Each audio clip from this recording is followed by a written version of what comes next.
নমস্কার, কনাস food diary থেকে আমি আশিস কণা। আজকে আপনাদের করে দেখাবো একটা অভিনব তরকারি। এখন বসন্তকাল, এই বসন্তকালে প্রচুর সজনে ফুল পাওয়া যায়, বাজারেও পাওয়া যায়, গ্রামগঞ্জে এমনিও পাওয়া যায়। আমি ওই সজনে ফুল এখন খাওয়াও খুব ভালো শরীরের পক্ষে, তো আমি ওই সজনে ফুল কিছুটা সংগ্রহ করেছি। আর তার সঙ্গে সঙ্গে সজনে ফুল থেকে সবে মাত্র বের হচ্ছে ওইরকম ডাঁটা আছে, ছোটো ছোটো কচি কচি, একদম কচি কচি। ওই ডাঁটা দিয়ে একটা অভিনব রেসিপি করে আপনাদের দেখাবো, যেটা হয়তো এর আগে কেউই কোনোদিন করেনি। আর হয় অনেক কিছুই, সজনে ফুলের বড়া হয়, সজনে ফুলের চচ্চড়ি হয়, সজনে ফুলের পোস্ত হয়, কিন্তু আমি এটা একদম আলাদাভাবে সজনে ফুলের ডালনার মতো একটা জিনিস করে দেখাবো। এই তরকারিটা খেতে খুবই ভালো হয়। যেমন ধরুন আমাদের এঁচোড়ের তরকারি হয়, কাঁচকলার কোপ্তার তরকারি হয়, কিছুটা সেরকম টেস্ট আছে এই তরকারির মধ্যে। তো আপনারা এই তরকারিটা একবার যদি পান, এই ছোটো ছোটো ডাঁটা সজনে ফুল, আর আমি এর সঙ্গে একটু আলু দিয়েছি আর একটু পেঁয়াজ পাতা দিয়েছি, এইটা দিয়ে আমি এই তরকারিটা করব। তো আপনারা করে একবার দেখবেন, অবশ্যই আপনাদের আশা করছি ভালো লাগবে। দেখুন, প্রথমে আমি একটু গরম জল বসাচ্ছি। হালকা করে আমি সজনে ফুলগুলো একটু গরম জলে ভাপিয়ে নেব। এই যে আমি সজনে ফুল নিয়েছি, আর নিয়েছি এই দেখুন কচি কচি, একদম কচি সজনে ডাঁটা, আর আছে কেটে রাখা আলু, আর একটা ছোট্ট আমার গাছের বেগুন ছিল, সেটা এর সঙ্গে আমি দিয়ে দিয়েছি। এটাই হচ্ছে মেন জিনিস। আর এর সঙ্গে দেব এই যে একটু পেঁয়াজ পাতা। এটা আমার টবে আমি বসিয়েছিলাম এই পেঁয়াজ গাছগুলো।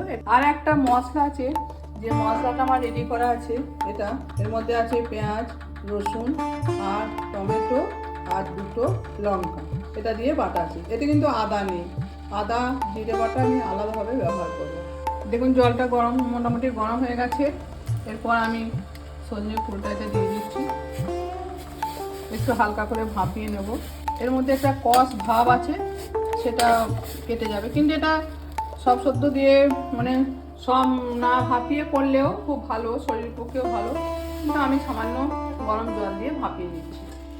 আমি ততক্ষণে আলুগুলো ভেজে নেব ভালোভাবে। সর্ষের তেল দিলাম, তেল গরম হয়ে গেছে, বা আলুগুলোকে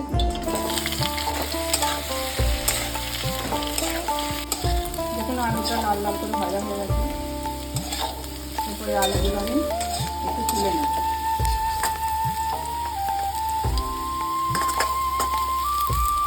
আর এখানে আছে একটু 5 ফোড়ন, একটা তেজপাতা, একটা শুকনো লঙ্কা, দুটো কাঁচা লঙ্কা। তো কাঁচা লঙ্কা দুটো বাদ দিয়ে আমি সবগুলোই এই তেলের মধ্যে দিয়ে দেবো।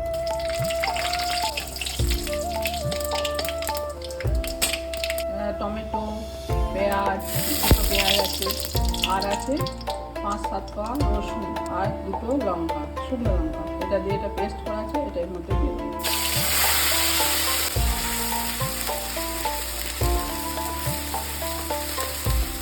সামান্য হলুদ গুঁড়ো, জিরে গুঁড়ো দেবো।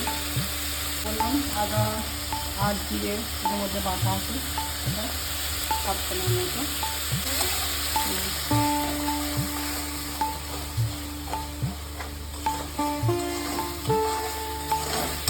মশলাটা ভালো করে কষিয়ে নিতে হবে, খুব ভালো করে কষিয়ে নিতে হবে, না তা না হলে পেঁয়াজ, আদা, রসুন মানে প্রত্যেকটা কাঁচা মশলা গন্ধ চলে যাবে।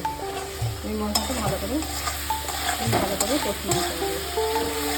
দেখুন মশলাটা খুব ভালোভাবে সুন্দর করে ভাজা হয়ে গেছে, একটু তেল ছেড়ে দিয়েছে। এরপর আমি ভাপিয়ে রাখা সবজি ফুলটার মধ্যে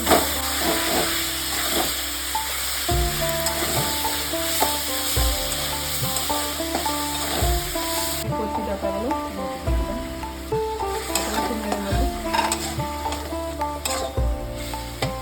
মশলার সঙ্গে এটা ভালো করে এক কথায় কষিয়ে নিতে হবে। দিয়েছিল পেঁয়াজ পাতা, এটা এর মধ্যে দেবো। পেঁয়াজ করি না কিন্তু এটা পেঁয়াজ পাতা।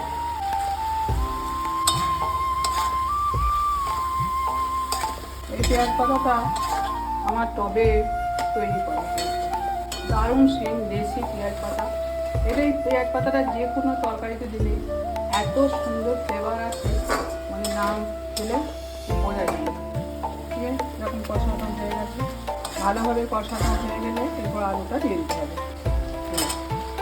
খুব সহজ রান্না, কিন্তু একটু সজনে ফুলে যে রান্নাগুলো হয় তার বাইরে বেরিয়ে একটু অন্যরকম রান্না, এটাই হচ্ছে মোদ্দা কথা।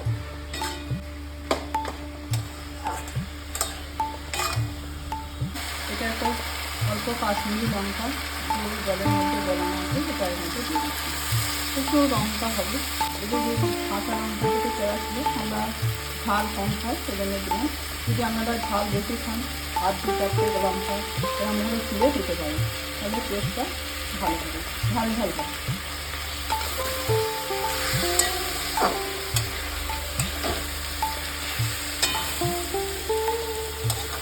একটু চিনি দিয়ে দিচ্ছি হালকা করে, 2 চামচ চিনি দিলাম। সবে শেষে দেবো সর্ষে বাটা, এই তরকারিটাতে একটু সর্ষে বাটা হবে, তবে তরকারিটা ভালোভাবে ভালো হয়ে গেছে।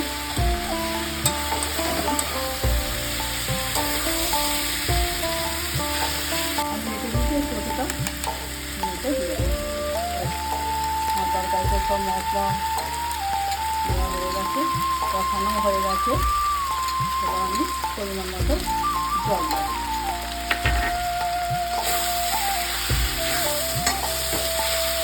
এবার আমি এর মধ্যে পরিমাণ মতো জল দেবো।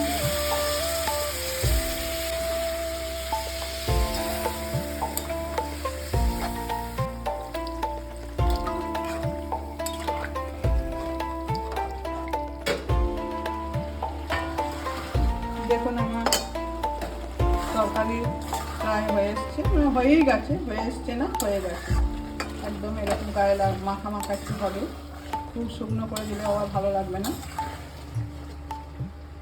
এবার আমি তরকারিটা নামিয়ে নেব। এবার তরকারিটা আমি তুলে নিচ্ছি। দেখুন আমার সজনে ফুলের তরকারি হয়ে গেছে। এরকমভাবে আমি করেছি, এরকম একটু গা মাখা মাখা করেছি। এরকম গা মাখা মাখা করলে খুব ভালো লাগে খেতে গরম ভাতের সঙ্গে। তো আপনারা আমার কথা মতো বাড়িতে একবার করে দেখবেন, আশা করছি আপনাদের খেতে ভালো লাগবে। আর যদি ভালো লাগে তো আমাকে সবাই কমেন্ট করে জানাবেন কেমন লাগলো। আমার এই ভিডিওটি যদি আপনাদের ভালো লাগে সবাই একটু লাইক, শেয়ার, সাবস্ক্রাইব করে দেবেন। আর সবাই ভালো থাকবেন, সুস্থ থাকবেন। আর সবাইকে ধন্যবাদ, নমস্কার।